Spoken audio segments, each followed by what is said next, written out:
Hey guys, what's going on? So here I'm engraving a Stingray set, pendant and layering set. This is just a template. I do my templates out of brass or copper, 20 gauge usually, but sometimes 20 gauge. This 20 gauge ones, that was my cat's.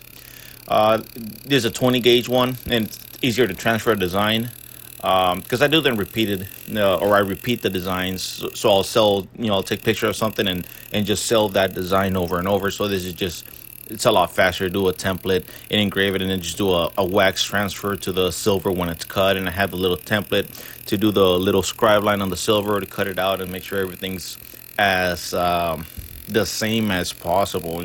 It's all handmade, so there's a little discrepancy in that, but that's as close as I've gotten.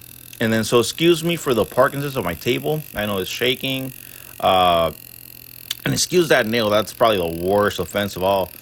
I cut it. I after I watched the footage back of this template, I realized, yeah, I gotta cut that. So I did. And yeah, I fixed the table shaking later though. I'm not sure if in this video I fixed it or the other one I'm gonna make, which is gonna be an orca earring and pendant set. It's going to be fine line shading with background removal. So stay tuned for that one. I already got everything recorded. I just got to edit it and do the voiceover. So yeah, guys. See what else. The pitch is going to fail here in a minute. And I left that on so you guys, you probably have some, I don't know, beginners probably. This is more geared towards beginners. I don't know if you had this happen to you guys, where you're engraving away and the pitch just gives out, but you'll see it here in a minute. But anyways, yeah, so I make these templates. I basically all my designs I try to do a template. There you go, it failed. I try to do these templates. It's just more repeatability. Sorry. As you can see, the bright cut design, I do it straight on there. And if it doesn't come out perfect, that's fine. Like if I want a certain width or something, I'll engrave it, and it's not like proper, but it's fine because I just want the wax, what do you call it, outline, the lines in the wax to look okay. So whatever gets me that, and in the silver, it's properly done though, of course. But yeah, so that's the design.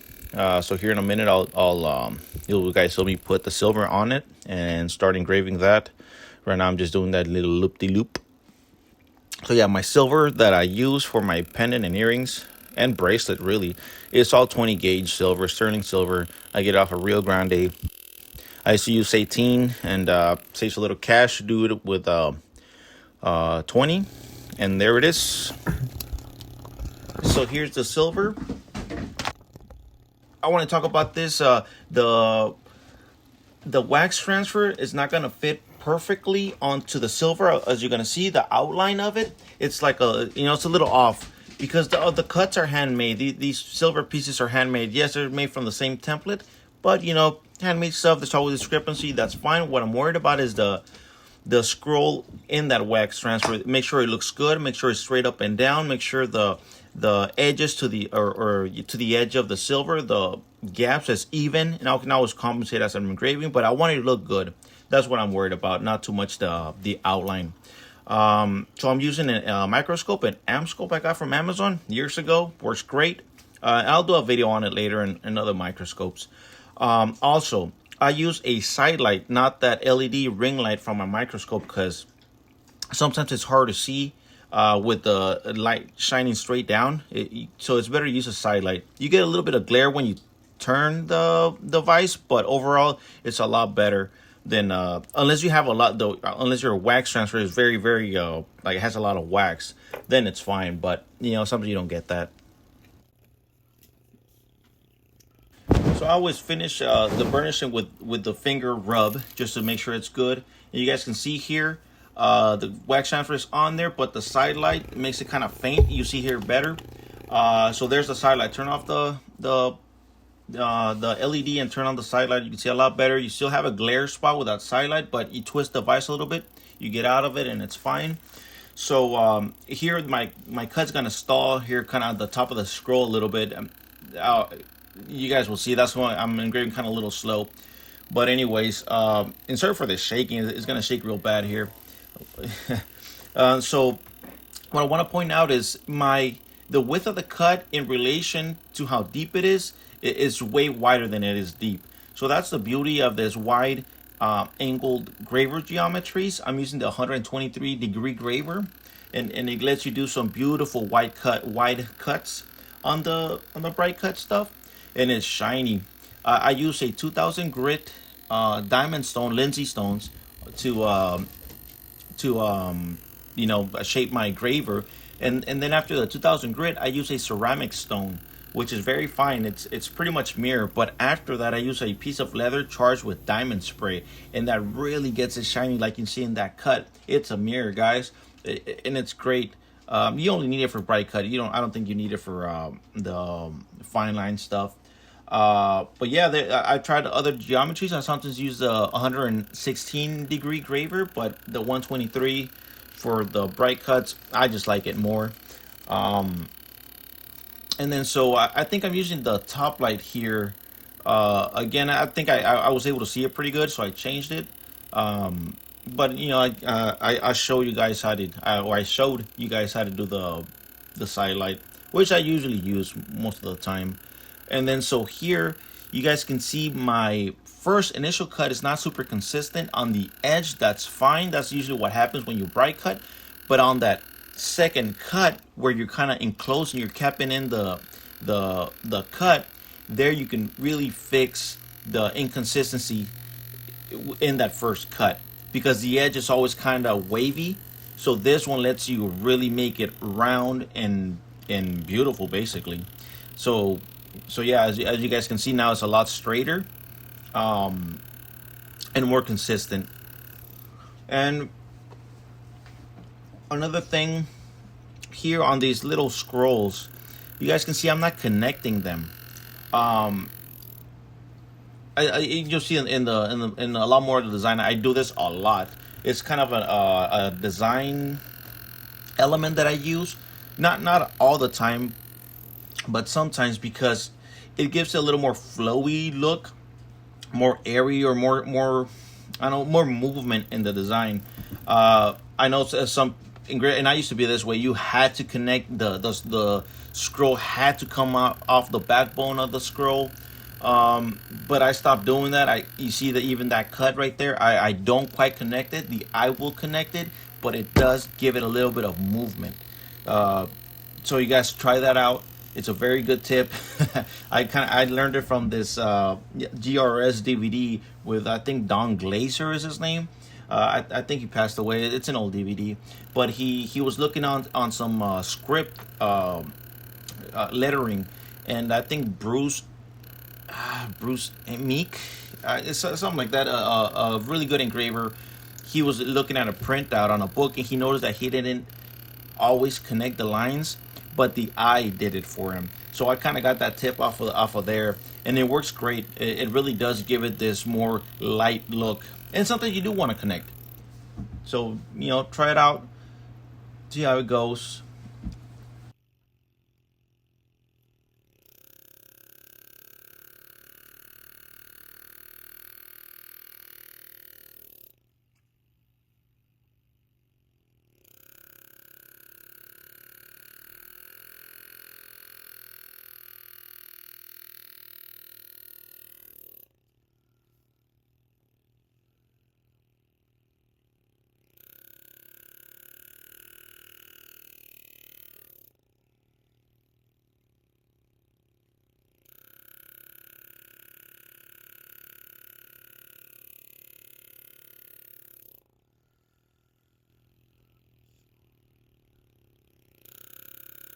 In this shot, you can really see all those little scrolls that I start that aren't connecting, like right there. You can really see that, and it looks good, especially when it's a little further away.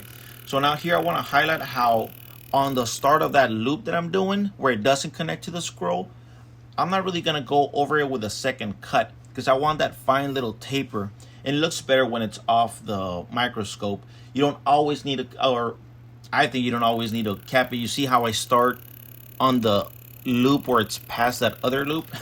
Too many loops. And yeah, so I do that, but also on that start of that taper, when I first start that line, I don't make it too deep. So when I'm going over it on the second cut, so it cuts deeper, and so that initial line doesn't show as you see here. See how it that second cut basically dug out that first one. So be careful on that, guys. Don't go too deep at the start if you're planning to do that, and it works pretty good. And here I also did not connect it on on this one. You see that top big loop? It's not touching, and the other one's not touching. It just gives it an effect that it's going under. And again, it just makes it a little fancier, I think. I like how it looks.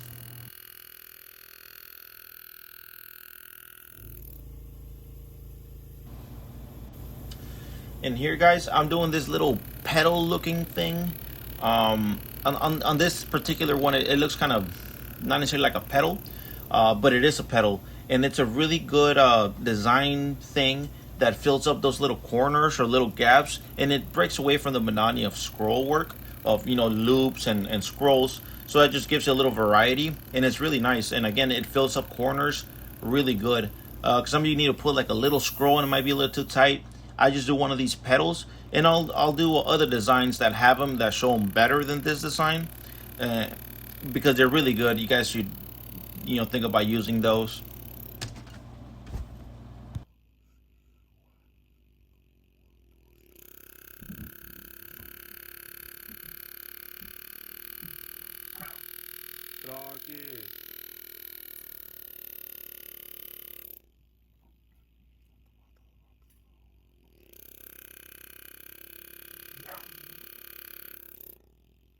And so on this one, I kind of screwed up. As you can see, I made that second line touch the scroll. But wait, it gets worse. Okay, on this side, and you guys will see.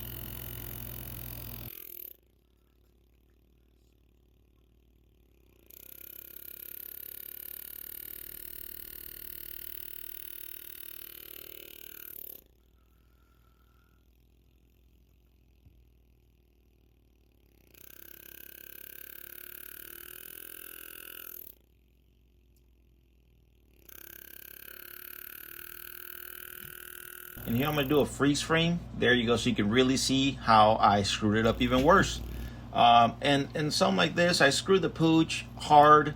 When you do something like this, guys, don't try and fix it. Because that pooch will end up pulverized. You're just going to screw it harder and harder. There's no way to fix this. Take the loss like a champ, and be careful next time. Be more careful next time. And of course, this is under magnification. So it looks terrible in the scope, but really to the naked eye, it doesn't look that bad. Also, these little loopy loops, this crossover loops or whatever that go, up and under. It's a great way to fill space. It gives the design some variety and a little bit of flair, I think. As well, they look a little playful, I think. Because you don't always want to have scrolls and scroll knobs everywhere, unless that's the look you're going for.